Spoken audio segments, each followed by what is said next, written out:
You're listening to Community Voice PHL, an award-winning talk show that informs, engages, and inspires.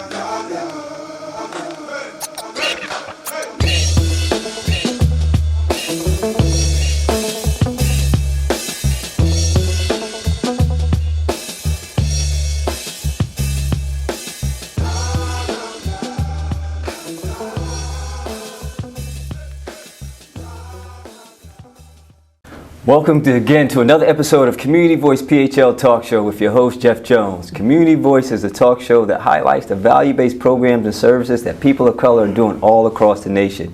We have engaging interviews with people who do inspiring work, building caring and prosperous communities. So thanks again for listening to Community Voice, a show that informs, engages, and inspires.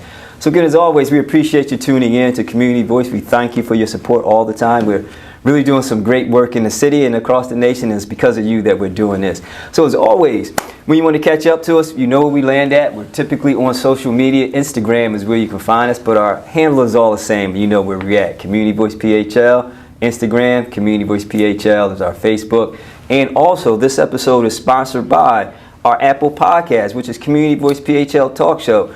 Subscribe to our Apple Podcast and get informed, engaged, and inspired on the go. So that's an exciting opportunity for you to stay up with us and always have the information that you need to be inspired. So always get with that. And also, if you want to give us an email or just any feedback on any previous episodes or this upcoming episode we're going to have a great conversation about, send us an email to communityvoicephl@gmail.com. We're always getting a lot of great emails from you, so all of your replies are going to be answered, and you know that we do that. So be mindful to do that. Today's episode is going to be a special segment. It's part of our Lenfest Foundation's media partnership, Every Voice, Every Vote. And as you know, in the city of Philadelphia, this is going to be a pivotal change in the political landscape throughout the city. The historic landscape is going to change because Philadelphia will be electing its 100th mayor. And in electing 100th mayor, there's going to be a lot of challenges that this new mayor will face. Some challenges that we already know are normal, such as the crime and gun violence, education disenfranchisement, but there are some challenges that are maybe even unspoken and unheard of. And as part of the Community Voice's partnership with the Lenfest Foundation and the Every Voice, Every Vote campaign, we're going to be having a series of kitchen table talks. We began the series last month with understanding the political history in the city of Philadelphia, and we had a great conversation with Dr. Barbara Furman, Mark Sanchez, and Mike O'Brien as we talked about the history of the political landscape in the city of Philadelphia, how those dynamics changed leading up to today. In today's special episode, we're going to have a conversation with seniors throughout the city of Philadelphia.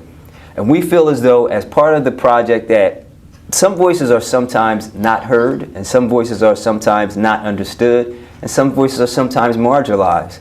And not to say that our seniors are marginalized in that space, but we know in the political landscape there's a different demographical approach of how politicians look at our seniors.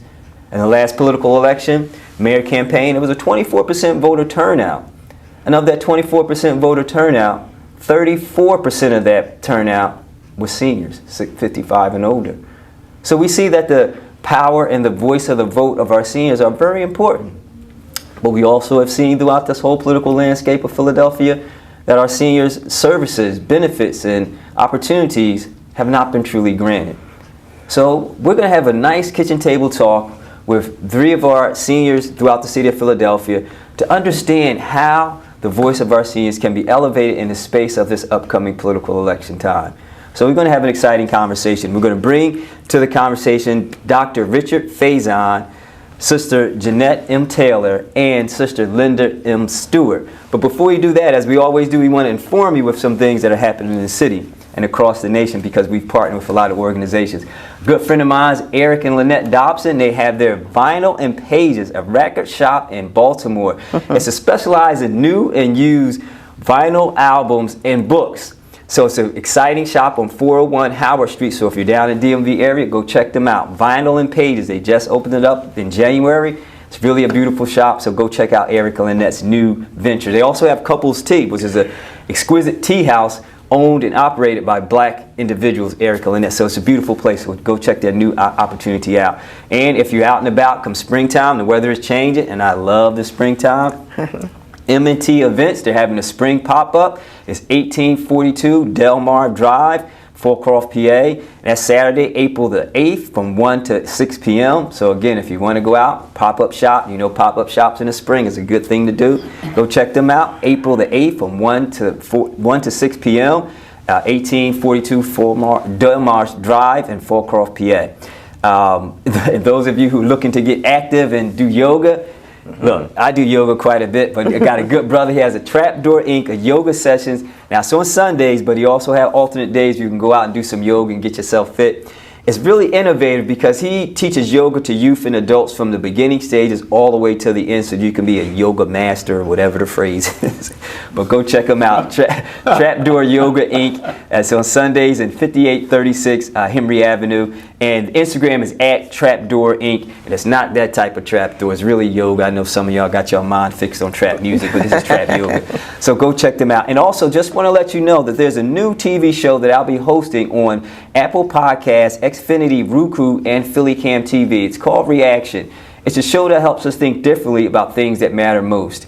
It will deal with hard-hitting current event issues and items that really resonate in our society. So go check it out. Reaction, a show that helps you think differently about things that matter most, airs every first and third Saturday at 10:30 a.m. on, again, Xfinity, Apple TV, Roku, and PhillyCam. So those are the things I just wanted to get you informed about. But now's the time for we to have the engaging interviews. And again, this is the point where I want to bring into our guests to the conversation. The voice and the vote of our elders with Dr. Richard Faison, Sister Jeannette Taylor, and Sister Linda M. Stewart. So thank you all for being on Community Voice PHL Talk Show. Yes. I welcome you all to the show. Appreciate you. Glad to be here. Appreciate you. So, as I mentioned, this is a pivotal time in the landscape of politics in the city of Philadelphia. Just for round of answers, how long have you been in Philadelphia? Because I'm from Jersey, so I have to just ask. And I want to assume that everyone's from Philadelphia. So I'm originally from Newark, New Jersey. So how long have you been? Years. Years. Okay, years. That's good enough. Years. All my life. All your life. Okay. You're like West Philadelphia, born and raised in the Cleveland. Yes. Okay. Stayed in West Philly. Decades for me. Decades. Okay. Yeah, I've lived elsewhere, but Philadelphia is my home, and South Philly, West Philly. Okay. So we got a ground foundation of everybody's been around, Philadelphia for a while. Because sometimes you'll talk about a particular city, and a person will be like, "Oh, I've only been here for a couple years." You really don't know the city, Right? So it's good that we're all Philadelphia residents in that tenuous space. But again, as I was sharing in the opening statement, the landscape of politics in Philadelphia is really changing. There's going to be a new mayor. There's going to be even new city council members, because I believe at the moment 5 city council members resigned to run for mayor. I don't believe it's any more than that, but at least 5. So we're going to get new city council members and a new mayor. And when you think about that, what are your concerns about this shift and change in the political landscape of Philadelphia? And I'll start with you, Sister Linda. I have heard their speech, most of them. And not one time have they even touched the ground of senior citizens. So their concern is not there. Their concern is mostly on taxes or either what they're going to do and what they're not going to do, or either the Board of Education. But nothing for us. Dr. Faison? I looked at a survey that AARP did back in February for a number of seniors. And the data that they collected about what the concerns are for the elders was that solving crime is at the very top. And a clear vision was not there for any of the candidates for dealing with housing, healthcare affordability, property taxes, utilities, crime, of course. All these were central issues, but none of the candidates had put forth a clear plan of action. It has just been the typical political rhetoric. And the survey found that should candidates hold to the typical political rhetoric, that they were not going to receive the block vote of the elders, of the seniors, because a lot of them are threatening to leave. If these issues are not addressed and addressed immediately, the housing, the healthcare affordability, improving pedestrian safety, eliminating vacant and damaged properties throughout the city, These were key issues that were on that survey, and they indicated you must do something about it. And don't give us the typical speech. Give us a clear A, B, C, D, E, F, G plan of action. Otherwise, you don't get my vote. That's powerful. Yes, and I commend Reverend Faison on his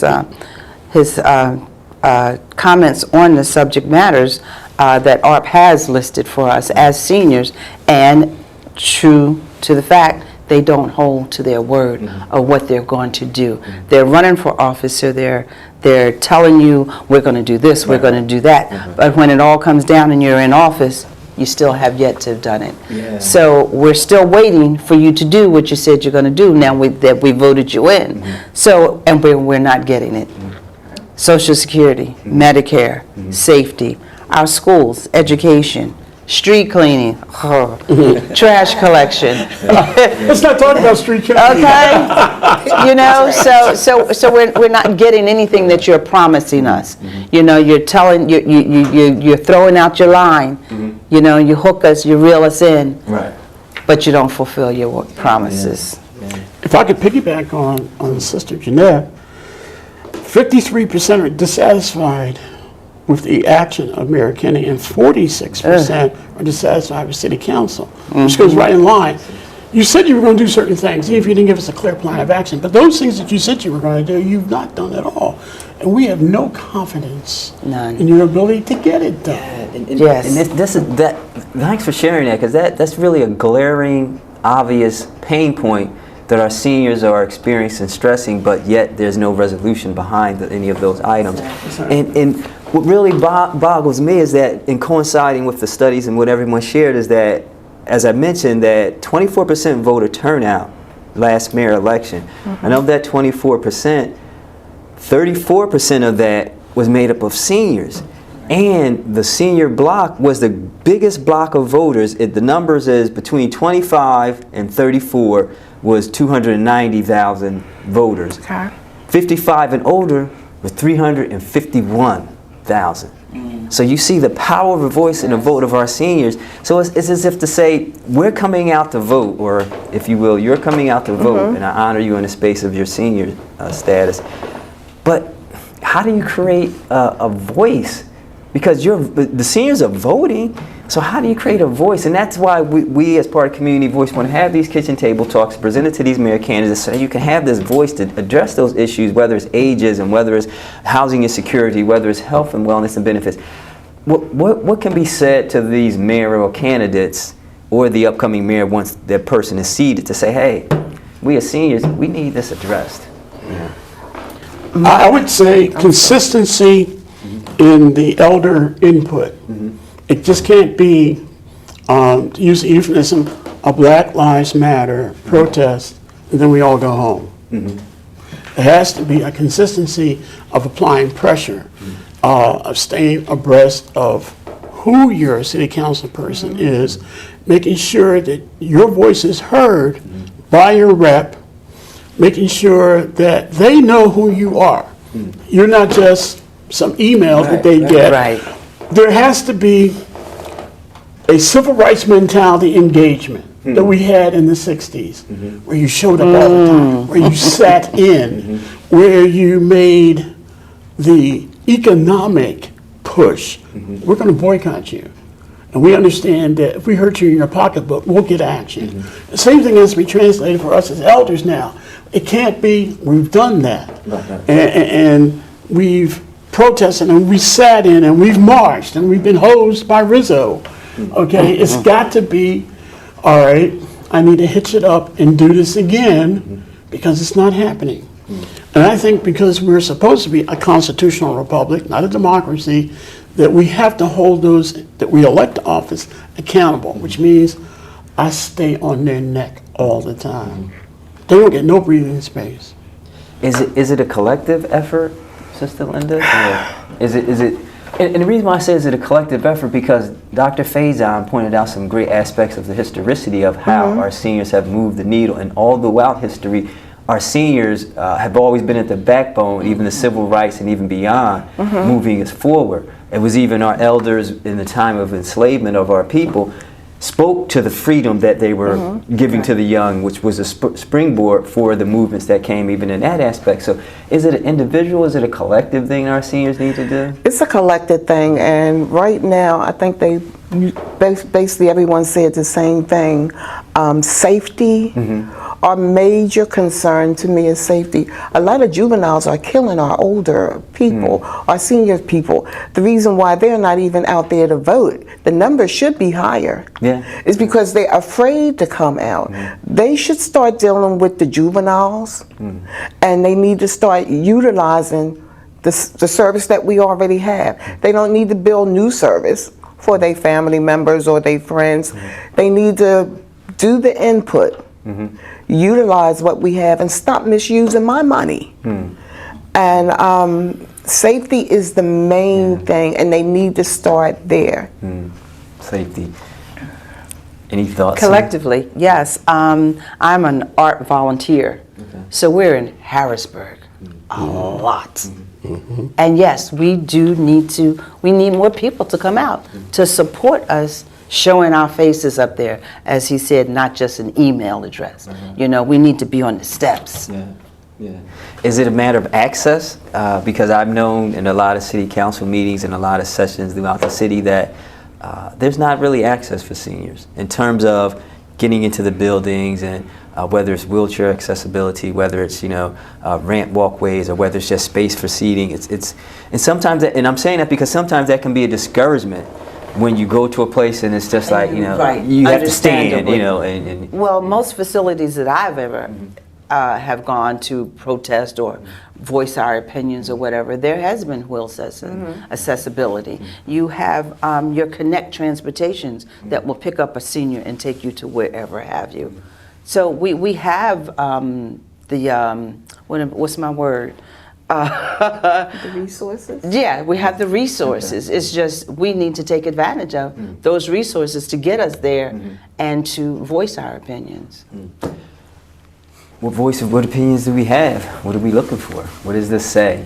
What does this say from our seniors? Well, and I know that's a loaded question, so I'll back it in and give you a moment to think about it, because I know it's an opportunity for you to think about what is going to be asked and what can be brought forward and what can be consistent. So. I would be so bold as to say we're all aware that there was a recent symbolic veto of having a safety czar. City Council did their investigation, research, so forth and so on. I think you need a senior czar. That where all these different agencies that are supposed to do PCA and all the different people that are in these organizations are supposed to be helping seniors. I believe it needs to be under the directorate of a single not single person, but that person gives leadership to the office of elder care or senior care, so that all of these are under one umbrella with one focused goal and vision, and then every senior knows this is where I go. They have all these little subdivisions for what my particular need is, but I know exactly where to go, who to see, who to petition. The fact that we're doing this show on Community Voice PHL means that more people can become energized and form a synergistic type of movement. Hey, there are some people that are really saying what I'm thinking. I can get on board with them. I don't have to be out front, but I can get on this train, and it has left the station. So I think that's kind of where I would like to see us go. Have a senior czar, an elder czar, all these under one umbrella, focused with a clear vision, and then we can target, okay, sir, madam, this is my issue. So I know you're going to jump in on the last question, Sister Jeannette. Do you want to? I lost my train of thought now listening to Reverend Faison because I was so involved in what he was saying, because he was quite in depth, and I agree with him. So with that senior czar, though, because I look at sometimes how it could play itself out. You get the senior czar, right, which will be called for, but then they put someone in place who's 40-something. And no problem against that individual because obviously they're well skilled. Family and friends. You know, but it's Exactly. say it again. Family and friends. Yeah. So we're going to just vote Reverend Faison in. Problem solved. That would be a good way to solve that problem. They come up with new ideals and new thoughts, and they build on it, and they don't utilize what we already have. And then you're doing it for family and friends to build them a new job, a new position. Oh, patronage, you say. But nobody's actually staying focused on what we have and building on it. When you say what we have, give me a few examples you're referring to. I spoke before about our safety and what have you. When you're taking SEPTA, I take SEPTA a lot, and you'll see the kids get on the bus. I ain't got no money, and keep on walking. And we're paying for all that. We're paying for all that. And back in the days, I don't know if they still have them. They have Truman officers anymore. They do. Utilize them. You would not Let know them it. start working. Yeah, Exactly. Yeah. I think everybody is sitting at their desk doing nothing. They need this, the kids need to do this. No. Use what we already have. Stop developing things just for namesake. And make them start working. And have someone there watching them, staying focused, because they can get sidetracked. And they can, okay, we'll come back to this later. By the same time you're coming back, that has drowned. It's no longer right. It's It's gone. It's gone, and often that's where the disenfranchisement comes for our seniors. Then it's gone. Because everything in our city has a rippling effect. There's connectivity in that space. The violence in the city has an impact on our seniors. The lack of educational opportunities. Not that our seniors need that education, but I'm just saying it has an impact because now you're creating youth who maybe don't have outlets because they don't have opportunities because they don't have education. And it all impacts our seniors. So everything is connected in that space. And one of the things that I found surprising, though, is that whenever there's a challenge throughout the city, it's always a youth generated solution. And what I mean by that, and I'll use this as an example, I know a lot of my friends have mentoring programs and basketball programs. So I'm not saying I'm against those, but whenever there's gun violence, let's do a basketball game. You know, let's have a mentoring program. Fine, solutionable, but where does the seniors fit in that? What are your thoughts on that? Because again, it's just like, okay, I'm not going to get out there and hoop with them guys, you know what I mean? So it's just like, these solutions are so youth focused that it leaves our seniors to sit back and say, we hope they work. Because if they don't, you know, it leaves us still empty. Is there a thought? Yeah, it gives them something to do. When you're speaking of our youth, it gives them something to do. Maybe it changed their mind about attacking somebody, hurting someone, and the seniors can feel more relaxed. But all the programs for the youth, they have them. Yeah. They have them. But where do we fit? We need to be more secure. We need to be able to come out our house and without the fear of going get something to eat, trying to get in our house and getting knocked in the head by a juvenile. So they need to get more involved with the seniors and their safety. So I'm thinking, okay, these mentorship programs for the youth, okay, the youth are there, okay, but why can't the seniors be involved also in those mentorship programs? We can be mentors to these youth, but then again, half of us don't want to be in a space where there's but so many youths at one time because of fear of outbreak.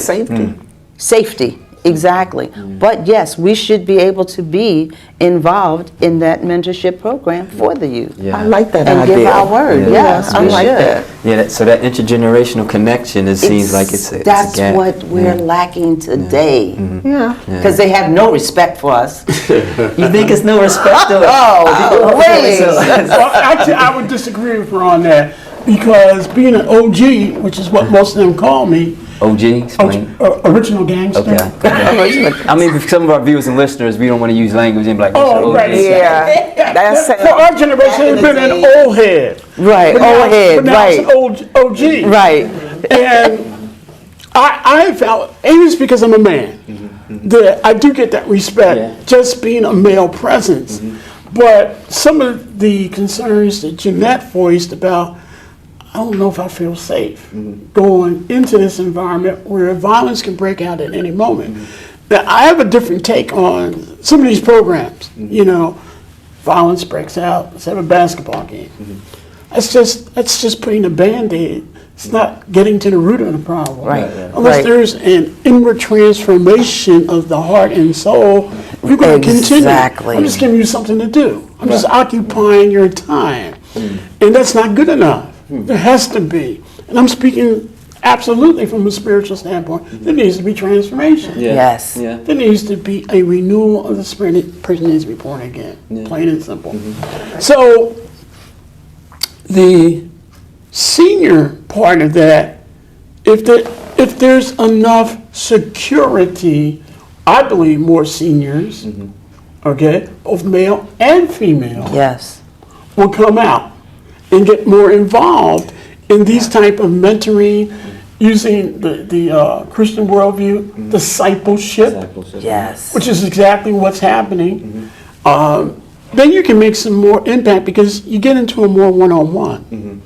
It's not just a group thing. Right. I show up, I make the connections with this person, with that person, with that person, and I begin to speak into their lives the wisdom and experience my God has brought me through. Now I'm making an impact. But for most, they gotta feel safe, relatively safe, not 100%, because there's no human being that can give you 100%. Now God can, but just to feel that I don't have to worry about somebody pulling out and start capping people. I'm sorry, shooting people. Forgive me. I think that's ridiculous. We know the But and so safety seems like it's rising to the forefront of the conversation for our seniors. And is it a matter of safety for yourself, safety for your community, or just safety as a whole? Where does the safety resonate? And I'll start with you. Safety as a whole.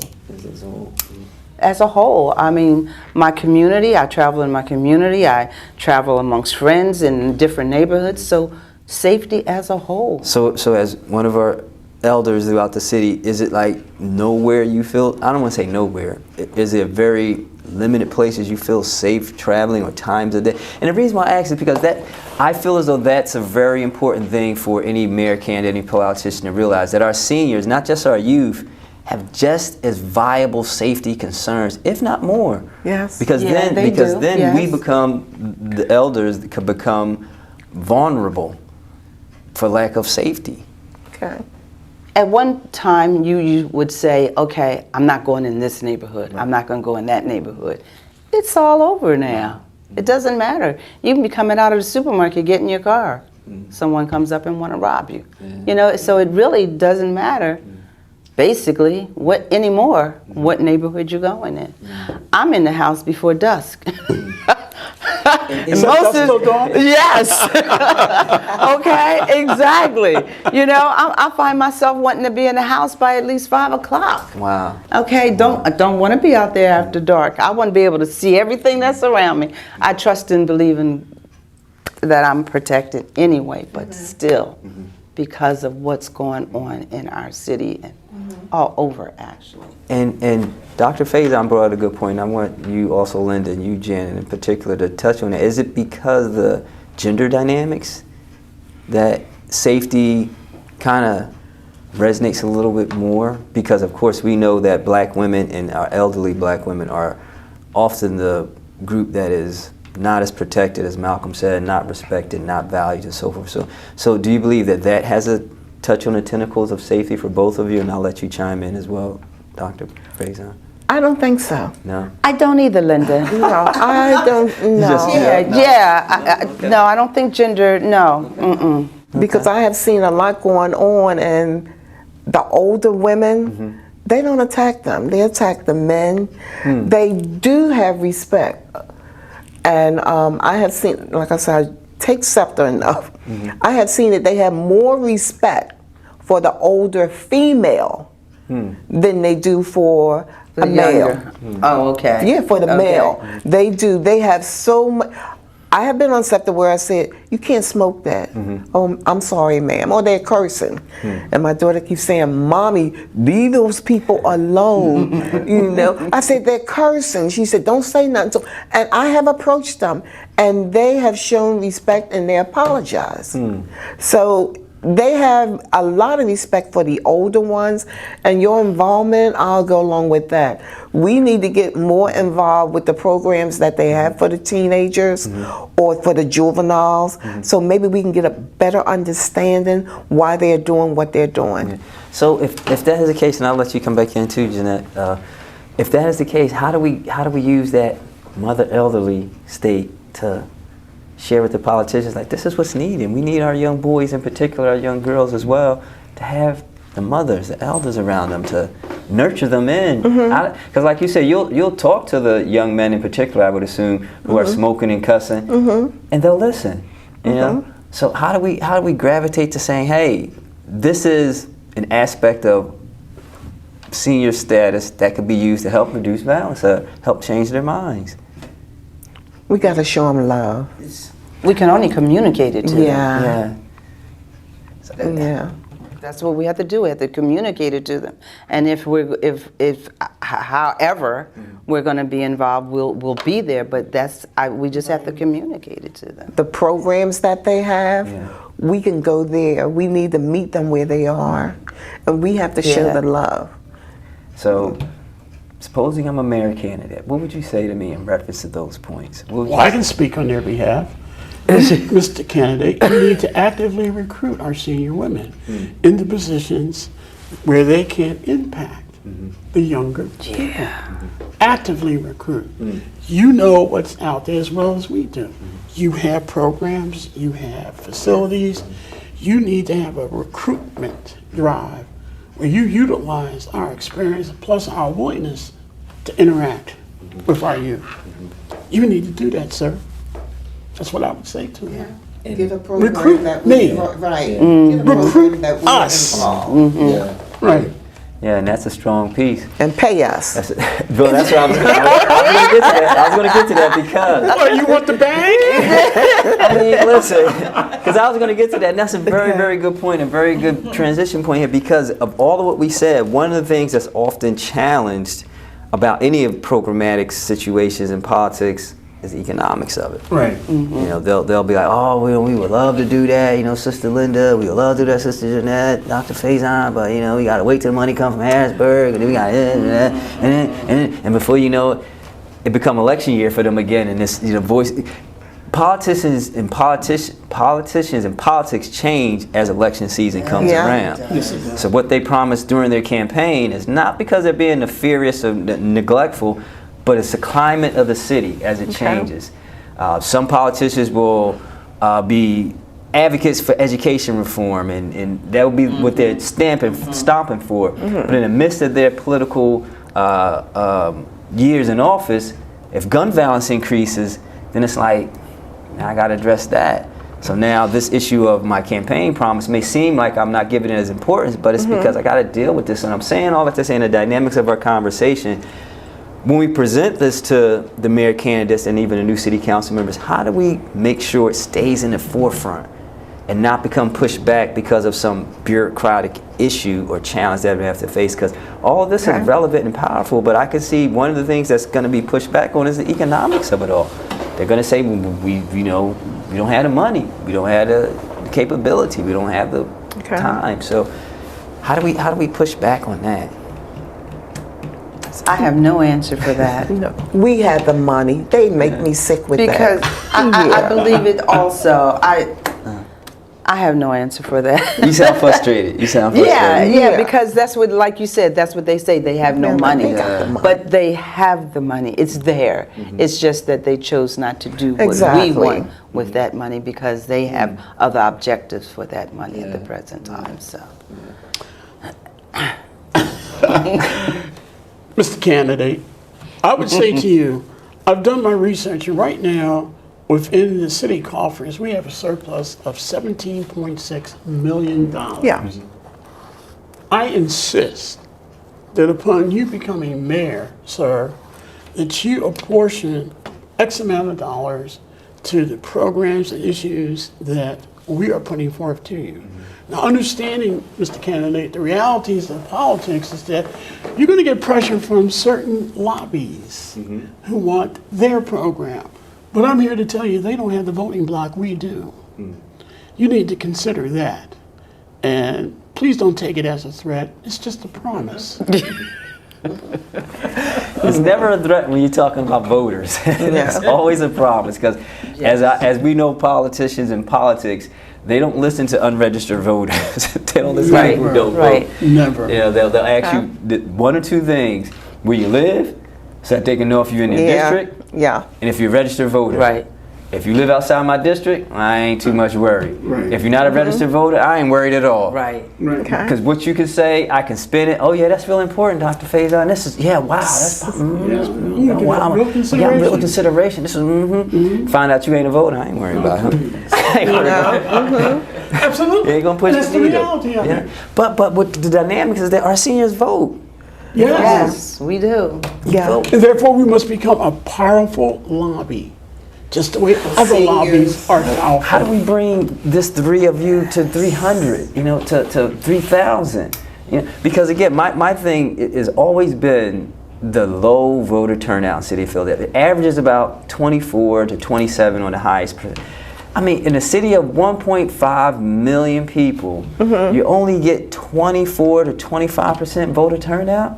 Last mayor election, Mayor Kinney won with 251,000 votes, give or take. 251,000, give or take, right? In a city of 1.6 million people, you only got 200. Now I get it, all those 1.6 million aren't registered voters and not eligible to vote, but still, you only got 250,000 votes in a city of 1.6 million. Yeah. And the seniors came out to vote. So it's just like, how do we get a better senior block to make a better impact? We're speaking of that money part. Rent a van, put it out there. We're coming to pick you up. Give a toll-free number so they can call, and stick with that. But they always start something, and then the next year, you know, they forget all about it. And we should have someone to keep up with that. You know, get a 1-800 number. You need a ride, we coming to get you. When Obama was running for election, they was going to pick up people. They stopped. They always start things and they stop. So again, it goes for that. I'm not going to speak like to the total dynamics, but from the partial of what I know, that's a national thing, and they have funding coming in. So localized is different in terms of the funding coming in, because of course somebody in Idaho could donate money to help people in Pennsylvania. So it's kind of different.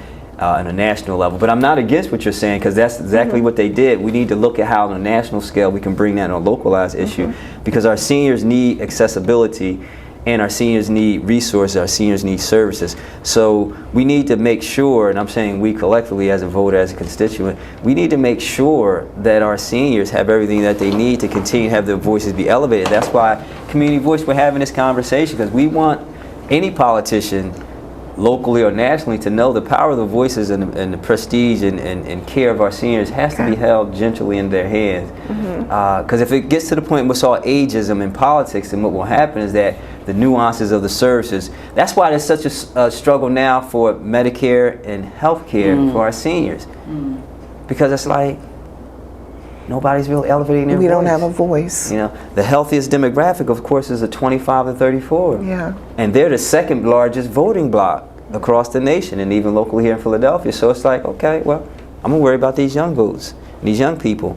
And our seniors are busy crying for support. We're not crying, but asking for support in terms of health care, resources, safety. But when we think about that, the thing that resonates higher is safety. When you talk about safety, well, you got to deal with our young babies. You know, the young people killing the young. That may be true, but it has rippling effects. You know, you spoke about how, you know, you're in at dusk. Why is that so? Why can't our seniors be able to stroll the streets of the city that they love and they grew up in? You know, why should it have to be in at dusk? Exactly. You know, so I found it challenging that we can't find a way to make that voice heard for our seniors so that they can have the joys of living in a city of brotherly love and sisterly affection. Thoughts? Here's a question for you. Define a PAC, a PAC. Define it. What is a PAC? Give me your lead in. Well, it's a political action group. Right. You need an identifiable senior PAC Right. that'll represent all of Philadelphia, across all demographics, across all ethnicities. This is your senior PAC, and this is your one lobbying voice that is powerful. We'll get more people, more elders, more seniors who are the big voting bloc involved in the senior PAC. And now you, Mr. Cannon, you're going to have to deal with us because we're not going anywhere. And these are, for lack of a better words, our demands. Yeah. We feel they're reasonable. We feel they're fair. We feel that they're fundable. And because we're a senior PAC, one voice, one vision, Yes. sir, you would do well to listen to us. And that's what we need to drive at. We need to drive at creating that pact. And Yes. I wasn't being glib or not answering your question about what a pact I got what you were doing. So this is good. So what we do need to do is get that together. So I guess my question is, how do we do that? How do you do it? How do we take this 3 to get to 300 to 3,000, if you will, to 3 million? Because the numbers show it's evident, you know, without being redundant, that, you know, 34% and 351,000 of our seniors came out to vote. So Should be more. It should be more, but it's still by and large the biggest voting demographic in the city of Philadelphia. So I'm hoping that this show helps to spark a conversation so that other seniors can know that not just you three, but others as well are really concerned about making sure we have that senior PAC and that senior czar. But I would like to believe, and I would hope that that senior PAC and senior czar could be led by a senior. By a senior. Yeah, but, definitely, Yes. yes. Right. Yeah, and There's be no doubt about transitional. that. Be transitional from someone, you know, maybe if you have to skew using the age of 55 as a cutoff, you know, the next senior PAC leader comes in at 55. You know what I mean? As opposed to, again, and nothing against our young, because I'm 57, nothing against our younger brothers and sisters, but when we're talking about the demographics of our seniors, we have to make sure we can recruit and sustain another senior leadership without that young person coming in, because when that young person comes in, by and large, just by nature of understanding their ideology, they're going to skew towards some younger space item. Always. You know, well, let's just do a hip hop thing. Yeah. Yeah, no. Yeah, right. Not really. Let's get, you know. And again, nothing against any of our hip hop viewers or listeners, but understanding what I'm trying to make in my point is that when we are dealing with a younger demographic in terms of leadership, their mind is kind of skewed on innovative ways as opposed to fundamental ways that has sustained itself. So history has shown that our seniors, again, have been beneficial in every regard. And again, just elevating a space for each one of your voices. I appreciate each one of your time. So as we begin to close out in this segment, I'd like for each one of you just to share from your heart what you think and what you would like and what you need. I personally would like for seniors to get more involved with the youth. The communication gap needs to be closed a little bit more. That means we're working with them and trying to understand them a little bit better. What would you need? What would you need? What would I need? Yeah. For someone to listen and do it. Boom. I'm with you, Linda. She's like, amen. Amen. Yes. We need someone to listen and bring everything to fruition. You know, you hear us, okay, this is what we need, give it to us. I would like the viewers, the people that are being impacted by this program today, there has to be somebody out there that has political experience. experience of a PAC. We want you to step up and give some leadership to organizing, getting the impetus going, so that we can have a senior PAC. All the things that we have talked about today, make it an actionable item, make it a reality. Everyone watching this program, we need you to get involved. Call in, write in, saying, listen, I want to do this. I feel I'm called to do this. We need you to answer that call so that all the things that we've talked about today become a reality and not just a dream. This dream needs feet. Okay? And because it does, somebody out there that's watching this right now, it's going to be that person's or person who answers the call. And when you do, sir, madam, we're here to be with you, to support you, and to give you all that we have to make this go, because it's absolutely needed. Amen. Amen. Amen. So again, I appreciate each one of your time, Sister Linda, Dr. Faison, Sister Jeannette, for being on Community Voice PHL Talk Show for this special episode, Every Voice, Every Vote, Lenfest Foundation Kitchen Table Talks, as we talk about the upcoming mayor's election and what the voice of seniors can do and need to be heard in this space. So hopefully we can get that senior czar. Hopefully we can get safety more instituted. Hope we can elevate this conversation to those who can really make a difference. But again, appreciate each one of you and your time. So thank you. Thank you. You're It's been a welcome. pleasure. Thank you. Yes, Thank it you. Thank you for has. having us. Oh, you're welcome. Thank You're you welcome. so much. So again, we're going to close out this episode of Community Voice, and again, I want to thank our guests, Linda Stewart, Dr. Faison, and Sister Jeannette Taylor for being on the show. And thank you for listening and viewing. We hope you appreciate this episode. If you have any feedback or comments, again, send us an email to communityvoicephl@gmail.com. Subscribe to our Apple Podcast, which is this show sponsored by. You can get informed, engaged, and inspired on the go. Check out our YouTube channel, Community Voice PHL Talk Show. Stay tuned for the next episode, which will be airing next Tuesday at 6 p.m. on WPPM-LP Philadelphia. But we thank you for your support. And remember, if it's happening in your community, we need to hear your voice. Peace.